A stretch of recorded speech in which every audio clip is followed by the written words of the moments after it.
যিনি ৬৯-এর সেই গণ অভ্যুত্থানের ছাত্র আন্দোলনের সম্মুখ সারির নেতৃত্ব ছিলেন। আজকের এই অনুষ্ঠানের প্রধান অতিথি এই ফ্যাসিবাদ বিরোধী আন্দোলনের অন্যতম নেতা, বিএনপির মহাসচিব জননেতা মির্জা ফখরুল ইসলাম আলমগীর, মঞ্চে উপস্থিত শহীদ আসাদের ছোট ভাই ডক্টর নুরুজ্জামান, মঞ্চে উপস্থিত ৯০-এর গণ আন্দোলনের সম্মুখ সারির সব নেতৃবৃন্দ, যথাক্রমে আমানুল্লাহ আমান, খায়রুল কবির খোকন, জহিরুদ্দিন স্বপন, কামরুজ্জামান রতন সহ নেতৃবৃন্দ, আমি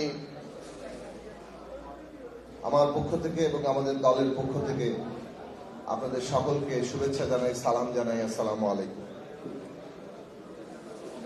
সংক্ষেপে দু একটি কথা বলি। ইতিহাস অতীত হয়ে যাওয়ার কোনো ব্যাপার নয়, আবার অতীত মাত্রই কিন্তু ইতিহাস নয়। ইতিহাস আসলে বর্তমানের বিষয়। অতীতের সেই সব ঘটনাই আমাদের সামনে ইতিহাস হিসেবে হাজির হয়, যেগুলো আমাদের বর্তমানের জন্য প্রাসঙ্গিক থাকে। সেই কারণে ইতিহাসের উপর দখল কায়েম করা প্রত্যেক শ্রেণী, গোষ্ঠী, রাজনৈতিক শক্তির একটা বড় কাজ থাকে, যার যার নিজের মতো করে ইতিহাসের বয়ান তৈরি করে। কিন্তু কারটা টিকবে, কে শেষ পর্যন্ত মানুষের সার্বিক সংগ্রাম এবং মুক্তির শব্দের কাফেলায় সাথী হবে, দিশা দিবে, সেটা নির্ভর করে সত্যনিষ্ঠতা। আজকে ইতিহাসের বয়ান তৈরি করলেন, সেই বয়ান যদি কৃত্রিম হয় সেটা টিকবে না।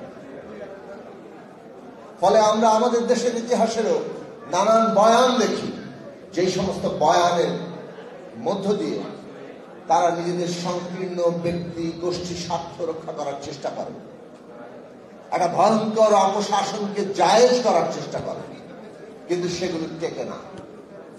মাটি খুঁড়ে বেরিয়ে আসে মানুষের সত্যিকার ইতিহাস, মানুষের সত্যিকার গল্প, সংগ্রামের সত্যিকার গল্প।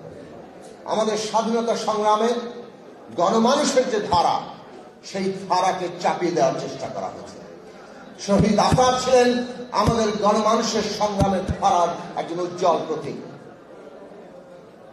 রাজনৈতিকভাবে নিজেকে প্রস্তুত করে একটা সংগ্রামের সম্মুখ সারিতে যাওয়া এবং নিজেকে আত্মোৎসর্গ করা, এইটা নিজের মধ্যে অখণ্ডতার চূড়ায় পৌঁছালে, কথা কাজ চিন্তার যখন অখণ্ডতা সৃষ্টি হয়, একটা মানুষ সেই জায়গায় পৌঁছায়। আর একটা মানুষ যখন রাজনৈতিকভাবে সিদ্ধান্ত নিয়ে সেই জায়গায় পৌঁছায়, তার সাথে মহত্তম মানুষ ইতিহাসে আর কেউ হয় না। আসাদের মন্ত্র ছিল জনগণতন্ত্র, জনগণের গণতন্ত্র প্রতিষ্ঠার জন্য, স্বাধীনতার জন্য আসাদ লড়াই করছেন। কিন্তু আসাদের স্বাধীনতার চেতনায় মানুষের মুক্তি ছিল, সেই মানুষের মুক্তি আসেনি। ৬৯-এর গণঅভ্যুত্থানের পথ বেয়ে ৭১ সালের এত বড় লড়াই, লক্ষ লক্ষ মানুষের আত্মত্যাগ, সংগ্রাম, জীবন উৎসর্গ, এই সব কিছু পেরিয়ে মানুষ প্রত্যাশা করেছিল আসাদের সংগ্রামের উপর দাঁড়িয়ে বাংলাদেশের রাষ্ট্রের গতিমুখ কি হবে, সেই প্রতিশ্রুতি ঠিক করতে হয়েছিল। এই রাষ্ট্র তার নাগরিকদের জন্য সাম্য, মানবিক মর্যাদার, সামাজিক ন্যায় বিচার প্রতিষ্ঠা করবে।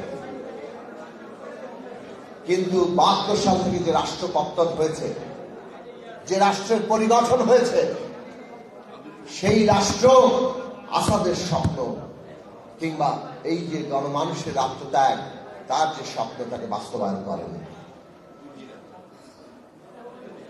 ৫৩ বছর পরে আমরা নতুন আসাদকে দেখেছি, আবু সাঈদ, যিনি ২ হাত প্রসারিত করে স্বৈরাচারী ফ্যাসিস্ট সরকারের গুলির মুখের সামনে দাঁড়িয়েছেন। আসাদের মৃত্যু, আসাদের শাহাদাত যেভাবে পুরো পূর্ব বাংলার মানুষকে একটা আবেগীয় বন্ধনে একত্রিত করেছিল, ৫৩ বছর পরে আবারও সে আবু সাঈদের শাহাদাত সমস্ত বাংলাদেশের মানুষকে ওই আবেগীয় বন্ধনে বেঁধে দিয়েছে। মাঝখানে 90 সাল গিয়েছে। 90-এর গণঅভ্যুত্থানে আমরা দেখেছি কিভাবে নূর হোসেন কিংবা জিহাদ যখন শাহাদাত বরণ করেন, পুরো ছাত্র সমাজ এক নতুন আবেগীয় বন্ধনে যুক্ত হয়, সর্বদলীয় ছাত্র সংগ্রাম পরিষদ গঠিত হয়। কিন্তু ৭১-এর পরে ৭২ যেমন আমাদেরকে হতাশ করেছে, ৯০-এর পরে ৯১ সালও হতাশ করেছে। এই সত্য মানতে হবে। এই সত্য আমাদের ইতিহাসের বাস্তব যে বাংলাদেশের মানুষের কাঙ্ক্ষিত যে গণতান্ত্রিক রাষ্ট্র সেটা প্রতিষ্ঠিত হয়। একটা নির্বাচন করতে পারি না, একটা নির্বাচন করা যায় না, এইরকম রাষ্ট্র গড়েছে ৫৩ বছর। এত মানুষের আত্মত্যাগ। আজকে আবু সাঈদ এবং এই হাজার শত যে আত্মদান, হাজার হাজার তরুণরা তাদের অঙ্গহানি ঘটেছে, চক্ষু হারিয়েছে, তাদের আত্মদান যেন আবারও বেহাত না হয়, আবারও তাদের আত্মদান যেন ব্যর্থ না হয়ে যায়। বাংলাদেশ একটা গণতান্ত্রিক রাষ্ট্র হবে। এইবার অনেক সুস্পষ্টভাবে সেই লক্ষ্যকে একটা রাজনৈতিক কর্মসূচিতে পরিণত করা হয়েছে। বিএনপির মতো বড় দল যারা এই রাষ্ট্র ক্ষমতায় ছিল, এই রাষ্ট্র ক্ষমতার যত দোষগুণ তার অংশীদার বিএনপিও, তারাও এই রাষ্ট্র ব্যবস্থা বদলাতে হবে এই সিদ্ধান্ত এবং এই কর্মসূচির সামনে রেখেছে। কাজেই এইটা বাংলাদেশের জন্য একটা ঐতিহাসিক মুহূর্ত। আজকে বাংলাদেশের সমস্ত মানুষের সচেতন হওয়া দরকার। আমরা ৩১ দফা যুগপৎ আন্দোলনে দিয়েছি, রাষ্ট্র ব্যবস্থাকে গণতান্ত্রিক করতে হবে। অভ্যুত্থান ৩১ দফার চাইতে আরো বেশি কিছু চায়। এত আত্মত্যাগ ৭১ সালকে নতুন করে, ৯০ সালকে নতুন করে জাগিয়ে তুলেছে ২০২৪-এ, ২০২৫-এ। এবং সেই জাগিয়ে তোলার জায়গা আজকে আমাদের সমস্ত রাজনৈতিক শক্তির সামনে চ্যালেঞ্জ। কিভাবে আমরা মানুষের সেই স্বপ্ন প্রত্যাশা পূরণ করব, কিভাবে ইতিহাসের সেই মশাল আমরা আজকে পর্যন্ত নতুন করে জ্বালিয়ে নিয়ে যাব এবং এগিয়ে নিয়ে যাব। বাংলাদেশের এই বছরটি অত্যন্ত গুরুত্বপূর্ণ। এই বছর বাংলাদেশ রাষ্ট্রের নতুন পরিগঠন হবে।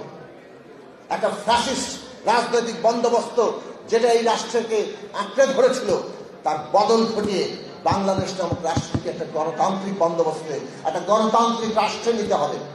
সেই রাষ্ট্রের নেয়ার মানুষের আকাঙ্ক্ষা যেটা, সেইটা আজকে রাজনৈতিক নেতৃত্বকে ধারণ করা দরকার। এইটা ধারণ করার উপরেই আপনি ইতিহাসের মানুষের মুক্তির যে কাফেলা তার অংশীদার হবেন, আর না হয় ইতিহাস আপনাকে ক্ষমা করবে না।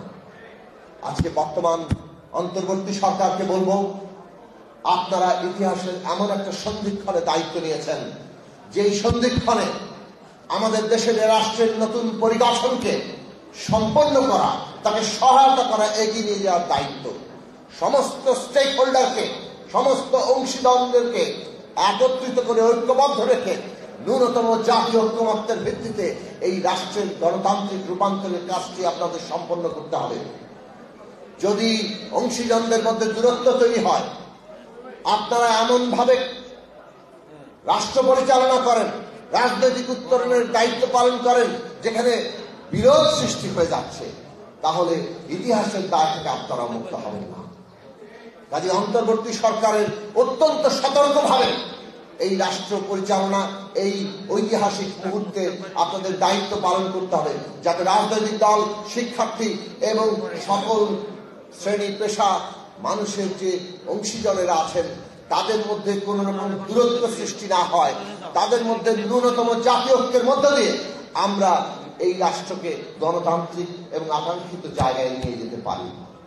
সেই দায়িত্ব আপনারা পালন করবেন, তবেই আমরা কেবল আসাদ, নূর হোসেন কিংবা জিহাদ কিংবা আবু সাঈদ সহ অসংখ্য শহীদের, এই যে এক একটি নাম, এটা কেবল তাদের ব্যক্তি নয়, সমস্ত শহীদের